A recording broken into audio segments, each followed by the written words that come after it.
നമ്മളിതാ നോർവേയിലെ ഒരു പെറ്റ് ഷോപ്പിലോട്ട് പോയതാണ് കേട്ടോ. അപ്പം നമ്മുടെ പ്ലാൻ എന്ന് പറഞ്ഞു കഴിഞ്ഞാൽ അത്യാവശ്യം വല്ല നല്ല മീനുകളൊക്കെ കിട്ടുകയാണെങ്കിൽ മേടിച്ച് നമ്മുടെ അക്വേറിയത്തിൽ കൊണ്ടിടാമെന്നൊക്കെ വിചാരിച്ചിട്ടാണ് നമ്മൾ ഇറങ്ങി തിരിച്ചിട്ടുള്ളത് കേട്ടോ. അങ്ങനെ ഇതാ ഒരു പെറ്റ് ഷോപ്പിൽ എത്തിയിട്ടുണ്ട്. അത്യാവശ്യം നല്ല വലിയൊരു പെറ്റ് ഷോപ്പ് എന്ന് തന്നെ പറയാം കേട്ടോ. അവിടെ നമ്മുടെ മീനുകൾ മാത്രമല്ല എല്ലാവിധ ആനിമൽസിന് വേണ്ടിയിട്ടുള്ള അവരുടെ ഫുഡാണെങ്കിലും അവരുടെ ബെഡ്, അതുപോലെ അവർക്ക് വേണ്ട കളിക്കാനുള്ള ടോയ്സ്, എല്ലാ സാധനങ്ങളും സെറ്റ് ചെയ്തിട്ടുണ്ടായിരുന്നു. അപ്പോൾ ഓരോ സെക്ഷനായിട്ടാണ് അവിടെ തിരിച്ചിട്ടുണ്ടായിരുന്നത്. അപ്പോൾ ആദ്യത്തെ സെക്ഷനിൽ നിറയെ ഫിഷുകളായിരുന്നു കേട്ടോ.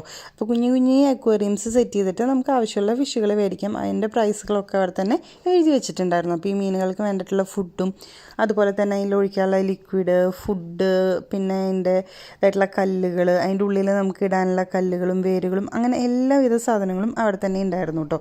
അപ്പോൾ നമ്മൾ പോയി കഴിഞ്ഞ് കഴിഞ്ഞാൽ അക്വേറിയം അടക്കുമ്പോൾ നമുക്ക് അവിടെ നിന്ന് മേടിക്കാനായിട്ട് കിട്ടും. അങ്ങനെ ഫുൾ സെറ്റായിട്ടാണ് ഇരിക്കുന്നത് എല്ലാ കാര്യങ്ങളും. അതുപോലെ നമ്മുടെ ഈ അക്വേറിയംസൊക്കെ നോക്കുകയാണെങ്കിലല്ലോ ഒട്ടും കലക്കോ അല്ലെങ്കിൽ അഴുക്കോ ഒന്നും കാണാനില്ല കേട്ടോ.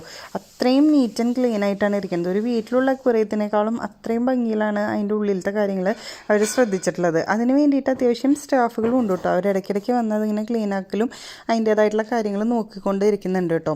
അത്രയും ഭംഗിയിൽ നല്ല രസമായിട്ട് തന്നെ സെറ്റ് ചെയ്തിട്ടുണ്ട്. അപ്പോൾ ഈ വെറുതെ ഒരു അക്വേറിയത്തിൽ മീനുകൾ ഇട്ടിരിക്കുകയല്ല, അവർക്ക് വേണ്ടിയതായിട്ടുള്ള എല്ലാ കാര്യങ്ങളും അതിൻ്റെ ഉള്ളിൽ സെറ്റാക്കിയിട്ടുണ്ട്.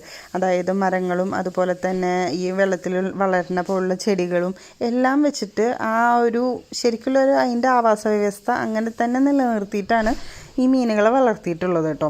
അപ്പോൾ അത്യാവശ്യം നല്ല വലുപ്പമുള്ള മീനുകളൊക്കെ ഉണ്ട്.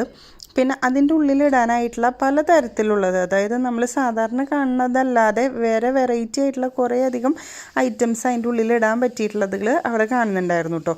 അതുപോലെ തന്നെ അത്യാവശ്യം നല്ല റേറ്റും ഉണ്ടായിരുന്നു എല്ലാ ഐറ്റംസിനാണെങ്കിലും.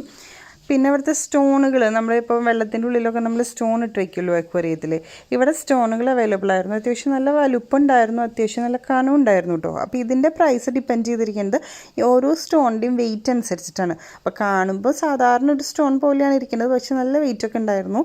അപ്പോൾ ആ ഒരു പ്രൈസ് എന്ന് പറയുന്നത് ആ സ്റ്റോണിൻ്റെ വെയിറ്റിനെ ഡിപ്പെൻഡ് ചെയ്തിട്ടായിരുന്നു. അത് പലതരത്തിലുള്ളതുണ്ടായിരുന്നു കേട്ടോ.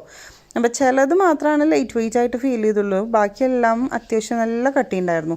പിന്നെ ഇതുപോലുള്ള വോൾ ഷീറ്റുകൾ ഉണ്ടായിരുന്നു. അതായത് നമ്മുടെ അക്വേറിയത്തിൻ്റെ ബാക്കിൽ ഇങ്ങനെ നമുക്കിത് അറ്റാച്ച് ചെയ്ത് വെച്ച് കഴിഞ്ഞാൽ നമ്മൾ അക്വേറിയം നോക്കുമ്പോൾ ആ ഒരു ബാക്ക്ഗ്രൗണ്ട് ഈ ഒരു പിക്ചറൈസ്ഡ് ആയിട്ട് കാണാൻ പറ്റും. അപ്പോൾ അത്യാവശ്യം നല്ല രസമായിരിക്കും. കാരണം ആ ഒരു ലൈറ്റൊക്കെ ഇട്ട് കഴിയുമ്പോൾ അതിനൊരു പ്രത്യേക ഒരു കംപ്ലീഷൻ ഫീൽ ചെയ്യും.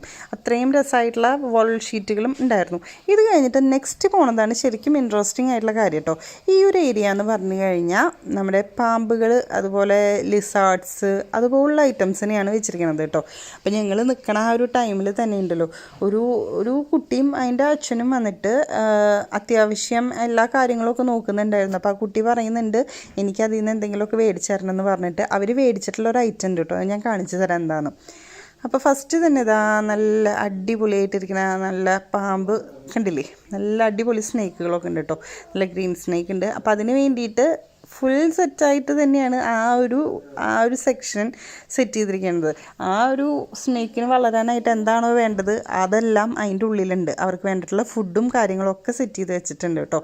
അപ്പോൾ ഇതിൻ്റെയൊക്കെ വില എന്ന് പറഞ്ഞു കഴിഞ്ഞാൽ അത്യാവശ്യം നല്ല റേറ്റ് തന്നെയുണ്ട്. ഒരു 90,000 രൂപ, 1,00,000 അടുത്തൊക്കെയാണ് നാട്ടിലത്തെ പ്രൈസ് അവിടെ എഴുതി വെച്ചിരിക്കുന്നത് കേട്ടോ.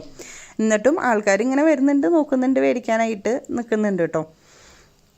പിന്നെ ഈ ഒരു പാമ്പുകളൊക്കെ കാണുമ്പോൾ നമുക്ക് അത്ര വലിയ ഇഷ്ടമുള്ള കാര്യമല്ല, എന്നാലും ഇതിനൊക്കെ പെറ്റായിട്ട് വളർത്താം എന്നുള്ളത് ഇവിടെ അലൗഡ് ആയ കാരണം കൊണ്ട് കുറേ പേര് മേടിക്കുന്നുണ്ട്, കുറേ പേര് വന്ന് നോക്കി പോകുന്നുണ്ടായിരുന്നു കേട്ടോ. അങ്ങനെ നമ്മൾ നേരത്തെ പറഞ്ഞില്ലേ ഒരു കുട്ടിയും അച്ഛനും വന്നിട്ട് ഇങ്ങനെ നോക്കുന്നുണ്ടായിരുന്നു എന്ന്.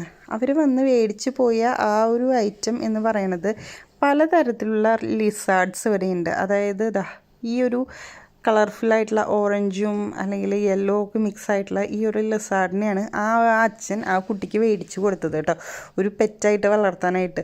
അത് നമുക്ക് കുറേ പേർക്കൊക്കെ അത് ഇഷ്ടമുള്ള കാര്യമായിരിക്കും, പക്ഷെ കുറേ പേർക്കൊന്നും അത് അക്സെപ്റ്റ് ചെയ്യാൻ പറ്റില്ല.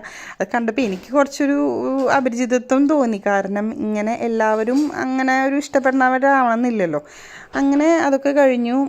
പിന്നെ ഈ കാണുന്ന ഫ്രൂട്ട്സും ഫുഡ്സ് എന്നൊക്കെ പറയണത് പൂച്ച, അതുപോലെ തന്നെ നായ്ക്കുട്ടികൾ, അവർക്കൊക്കെ വേണ്ടിയിട്ട് ഫ്രൂട്ട്സ്, ബെറീസൊക്കെയാണ്.